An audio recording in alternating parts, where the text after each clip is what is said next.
اللہ رب العزت نے قرآن مقدس میں ارشاد فرمایا والفجر، اس صبح کی قسم۔ فرمایا اس سے مراد یا تو یکم محرم الحرام کی صبح ہے کہ اس سے اسلامی سال کا آغاز ہوتا ہے، یا یکم ذی الحج شریف کی صبح ہے جس سے 10 راتیں ملی ہوئی ہیں، اگلی 10 راتیں جن کا ذکر اگلی آیت پاک میں ہو رہا ہے وَلَيَالٍ عَشْرٍ کہ 10 راتوں کی بھی قسم، صبح کی بھی قسم اور فرمایا 10 راتوں کی بھی قسم۔ تو فرمایا اس صبح سے مراد یکم ذی الحج ہے کہ جس کے ساتھ یہ 10 راتیں ملی ہوئی ہیں جن کی فضیلت کا اس سورہ مبارکہ کے شروع میں تذکرہ فرمایا جا رہا ہے۔ فرمایا یا پھر اس سے عید الاضحیٰ کی صبح مراد ہے کہ جس میں اللہ کے بندے اللہ کی رضا کی خاطر اپنا پسندیدہ مال، اللہ کا پسندیدہ مال، اپنا پسندیدہ مال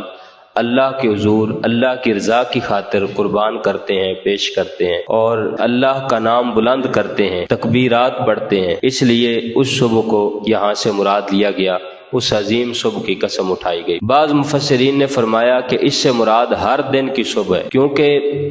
وہ رات کے گزرنے کے بعد آتی ہے، رات کا اندھیرا چھٹ جاتا ہے اور صبح جب ہوتی ہے تو صبح پیاری لگتی ہے اور یہ روشنی کے ظاہر ہونے کا وقت ہے۔ فرمایا ہر دن کی صبح اس لیے بھی مراد ہے کہ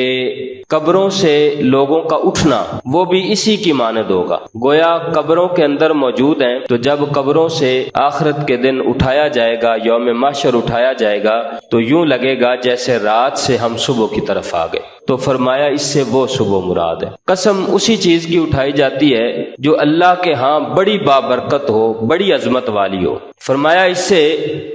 جو چیز مراد لی جا رہی ہے اللہ کے ہاں یہ عظمت والی ہے، اور خاص طور پر مفسرین کرام نے اس صبح سے جو مراد لی ہے، چونکہ آگے تذکرہ 10 راتوں کا ہے اور 10 راتوں سے مراد ذی الحج کی پہلی 10 راتیں ہیں، اس لیے یکم ذی الحج کی صبح اس پر زیادہ مفسرین کرام کا اتفاق، گویا کہ یکم ذی الحج کی صبح اللہ تعالیٰ کو سب سے پیاری ہے، اس لیے کہ حضور پاک صلی اللہ علیہ وآلہ وسلم نے یہ بھی ارشاد فرمایا، پہلی تائید قرآن پاک سے آ گئی وَلَيَالٍ عَشْرٍ، اور 10 راتوں کی بھی قسم ہے، اور 10 راتوں سے مراد حضور پاک صلی اللہ علیہ وآلہ وسلم نے ارشاد فرمایا ذی الحج کی پہلی 10 راتیں ہیں، اس لیے کہ یہ 10 راتیں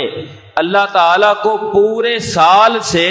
سب سے زیادہ عزیز ہیں اور سب سے زیادہ فضیلت والی راتیں، اور یہ دن ذی الحج کے پہلے 10 دن، ان دنوں کو پورے سال کے باقی ایام میں سے اس عشرے کو سب سے زیادہ فضیلت حاصل ہے۔ فرمایا یہ سب سے زیادہ بابرکت دن ہے، اس لیے کہ اللہ کے ہاں ان